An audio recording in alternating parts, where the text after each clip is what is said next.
ನಮಸ್ಕಾರ ಮಿಥುನ ರಾಶಿಯವರೇ, ಸ್ವಾಗತ ನಮ್ಮ ಬೋಧಿಸತ್ವ ಚಾನಲ್ಗೆ. ಈ ಸೆಪ್ಟೆಂಬರ್ ತಿಂಗಳಿನಲ್ಲಿ ನಿಮ್ಮ ಟ್ಯಾರೋ ಕಾರ್ಡ್ಗಳು ಏನು ಹೇಳ್ತಾ ಇದೆ ಅಂತ ನೋಡೋಣ. ಯಾವ ಅವಕಾಶಗಳು ಬರ್ತಾ ಇದೆ, ಯಾವ ಎಚ್ಚರಿಕೆಗಳು ಹಾಗೂ ಏನು ಆಶೀರ್ವಾದ ನಿಮ್ಮ ಜೀವನದಲ್ಲಿ ಪ್ರವೇಶಿಸ್ತಿದೆ ಅನ್ನೋದು ಕೂಡ ನೋಡೋಣ. ನಿಮ್ಮ ರಾಶಿಗೆ ಈಗ ಬಂದಿರೋದು 3 ಕಾರ್ಡ್. ಅದರಲ್ಲಿ ಒಂದು ಲವರ್ಸ್, 8 ಆಫ್ ವಾಂಡ್ಸ್ ಮತ್ತು ದಿ ಸ್ಟಾರ್. ಓವರಾಲ್ ಎನರ್ಜಿನ ಮೊದಲನೇ ಕಾರ್ಡ್ ಮೂಲಕ ತಿಳ್ಕೊಳ್ಳೋಣ. ದಿ ಲವರ್ಸ್ ಅಂದರೆ ಪ್ರೇಮಿಗಳು. ಇದು ಪ್ರೀತಿ, ಸಂಬಂಧ ಹಾಗೂ ದೊಡ್ಡ ನಿರ್ಧಾರಗಳನ್ನು ಸೂಚಿಸುತ್ತೆ. ಈ ತಿಂಗಳಿನಲ್ಲಿ ನಿಮ್ಮ ಜೀವನದಲ್ಲಿ ಯಾವುದೋ ಒಂದು ಮುಖ್ಯವಾದಂಥ ಆಯ್ಕೆ ಬರ್ತಾ ಇದೆ. ಅದು ಪ್ರೀತಿ ಆದರೂ ಆಗಿರ್ಬೋದು ಅಥವಾ ಬೇರೆ ಕೆಲಸಕ್ಕೆ ಸಂಬಂಧಪಟ್ಟಿರೋದಾದರೂ ಆಗ್ಬೋದು. ಬಟ್ ಇದು ತುಂಬ ಮುಖ್ಯವಾಗಿರುವಂತಹ ಆಯ್ಕೆ ಆಗಿರುತ್ತೆ. ಓಕೆನಾ? ಹೃದಯ ಮತ್ತು ಬುದ್ಧಿ ಎರಡನ್ನ ಸಮತೋಲನದಲ್ಲಿ ಇಳ್ಕೊಂಡು ಅಂದರೆ ಬ್ಯಾಲೆನ್ಸಿಂಗ್ ಮಾಡಿಕೊಂಡು ನೀವು ನಿರ್ಧಾರ ತಗೊಳ್ಬೇಕಾಗಿ ಬರುತ್ತೆ.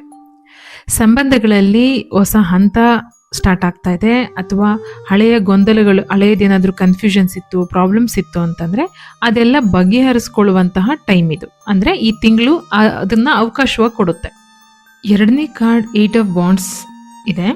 ಇದನ್ನು ನಾವು ನೋಡೋದಾದರೆ ಇದು ಶೀಘ್ರಗತಿ, ತುಂಬ ಸ್ಪೀಡಾಗಿ ಬರ್ತಾ ಇದೆ. ಅಂದರೆ ನಿಮಗೆ ವಿಚಾರಗಳು, ಸಂದೇಶಗಳು, ಮೆಸೇಜ್ಗಳು ತುಂಬ ಬೇಗ ಬರುತ್ತೆ. ಯಾವುದಾದ್ರೂ ಪ್ರಮೋಷನ್ ಇರ್ಬೋದು ಅಥವಾ ಯಾವುದಾದ್ರು ಕೆಲಸ ಮುಗಿದೇ ಇರೋದು, ಪೆಂಡಿಂಗ್ ಇರೋದು ಈಗ ಬೇಗ ಮುಗಿಯೋ ಚಾನ್ಸಸ್ ಜಾಸ್ತಿ ಇರುತ್ತೆ. ಅಥವಾ ನಿಮ್ಮ ಟ್ರಿಪ್ ಯೋಜನೆಗಳು ಹಾಕೊಳ್ಳೋದಾಗ್ಬೋದು.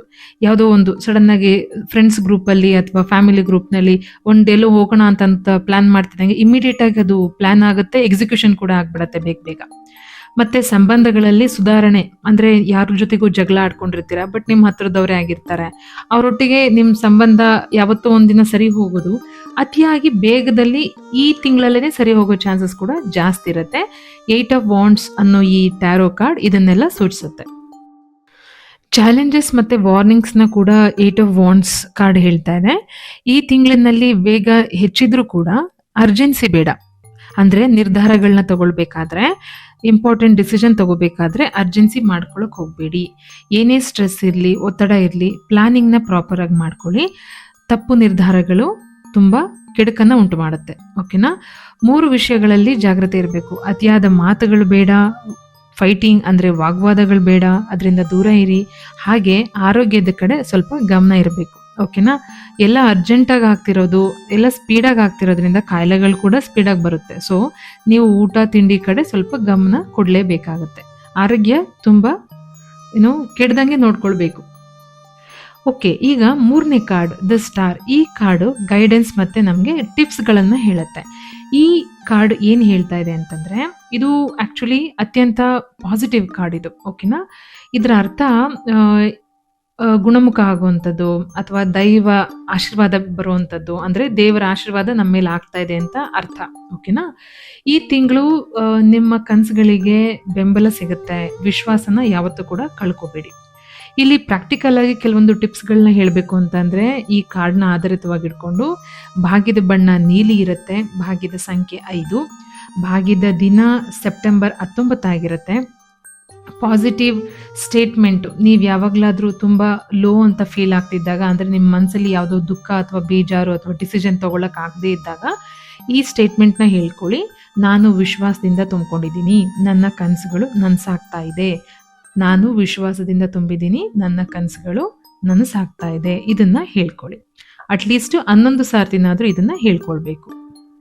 ಮತ್ತು ಸ್ಪಿರಿಚುವಲ್ ಆಗಿ ಏನು ಮಾಡ್ಬೋದು, ನನ್ನ ಮನಸ್ಸಲ್ಲಿರುವಂತಹ ಬೇಜಾರಿರ್ಬೋದು ಅಥವಾ ಲೋ ಎನರ್ಜಿನ ಹೈಗೆ ತೊಗೊಂಡೋಗುವಂಥ ಇನ್ನೊಂದು ಉಪಾಯ ಹೇಳ್ಕೊಡ್ತೀನಿ.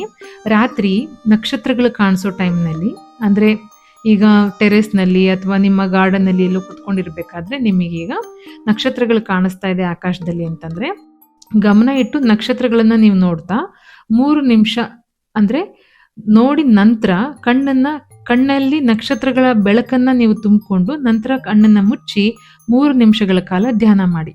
ಮನಸ್ಸಿಗೆ ಶಾಂತಿ ಬರುತ್ತೆ ಇದರಿಂದ. ಓಕೆನಾ?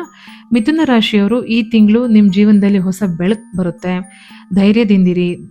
ಯಾವತ್ತೂ ಪಾಸಿಟಿವ್ ಯೋಚನೆಗಳನ್ನು ಮಾತ್ರ ಮಾಡಿ, ಆ ಪಾಸಿಟಿವ್ ಯೋಚನೆಗಳು ಮಾತ್ರ ನಿಮ್ಮ ಹತ್ರ ಉಳ್ಕೊಳ್ಳೋದು. ಓಕೆ, ಇದು ನಿಮ್ಮ ಸೆಪ್ಟೆಂಬರ್ ಟ್ಯಾರೋ ಕಾರ್ಡ್ ರೀಡಿಂಗ್ ಆಗಿದೆ. ಈ ವಿಡಿಯೋ ಇಷ್ಟವಾದಲ್ಲಿ ಲೈಕ್ ಮಾಡಿ, ನಿಮ್ಮ ಅನುಭವನ ಕಮೆಂಟ್ ಮಾಡಿ. ಇನ್ನಷ್ಟು ಟ್ಯಾರೋ ಕಾರ್ಡ್ ಮಾರ್ಗದರ್ಶನಕ್ಕಾಗಿ ನಮ್ಮ ಬೋಧಿಸತ್ವ ಚಾನೆಲ್ನ ಸಬ್ಸ್ಕ್ರೈಬ್ ಮಾಡ್ಕೊಳ್ಳಿ. ಧನ್ಯವಾದಗಳು ವೀಕ್ಷಕರೇ. Thank you. ಸ್ನೇಹಿತರೆ, ನಾನು ಕರ್ಮನ ತುಂಬ ನಂಬ್ತೀನಿ. ಹಾಗೆ ನಿಮಗೂ ಇದೊಂದು ಮೆಸೇಜ್ನ ಹೇಳಕ್ಕೆ ಇಷ್ಟಪಡ್ತೀನಿ. ಜೀವನದಲ್ಲಿ ಎಲ್ಲದೂ ಕರ್ಮದ ಫಲ ಆಗಿರುತ್ತೆ. ಒಳ್ಳೆಯದನ್ನು ಮಾಡಬೇಕು, ಧನಾತ್ಮಕವಾಗಿರಬೇಕು, ಅಂದರೆ ಪಾಸಿಟಿವ್ ಆಗಿರಬೇಕು. ಯಾಕೆಂದರೆ ಅದು ನಮ್ಮ ಭವಿಷ್ಯನ ರೂಪಿಸುತ್ತೆ. ಇದರಲ್ಲಿ ಒಂದು ಮುಖ್ಯ ವಿಚಾರ ನೀವು ತಿಳ್ಕೊಬೇಕಂದ್ರೆ, ಕರ್ಮ. ನೀವು ನಿನ್ನೆ ಮಾಡಿರೋ ಅಥವಾ ಹಿಂದೆ ಮಾಡಿರೋ ಕೆಟ್ಟ ಕೆಲಸ ಇವತ್ತು ನೀವು ಒಳ್ಳೆ ಪ್ರಿಡಿಕ್ಷನ್ನ ಕೇಳಿದ್ರೂ ಕೂಡ ಅದು ತಕ್ಷಣ ಚೇಂಜ್ ಆಗಲ್ಲ. ಕರ್ಮ ಒಂದು ನದಿ ಥರ, ಅದು ತನ್ನ ದಾರಿಗೆ ಹೋಗ್ತಾ ಇರುತ್ತೆ. ಹೀಗಾಗಿ ಪ್ರಿಡಿಕ್ಷನ್ ಪಾಸಿಟಿವ್ ಇದೆ ಅಂತ ಹೇಳ್ಬಿಟ್ಟು ಸುಮ್ಮನೆ ಎದ್ದು ಕೂತ್ಕೊಳ್ಳೋದು ಅದೆಲ್ಲ ಮಾಡೋ ಹಂಗಿಲ್ಲ.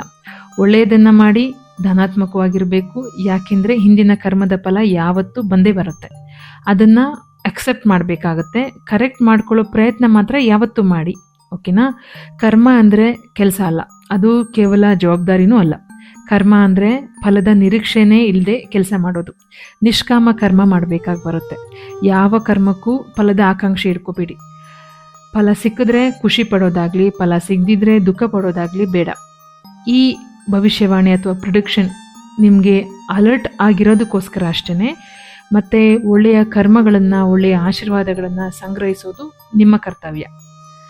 ಥ್ಯಾಂಕ್ ಯು ಸ್ನೇಹಿತರೆ. ಒಳ್ಳೆಯದಾಗಲಿ. ಶುಭಮಸ್ತು.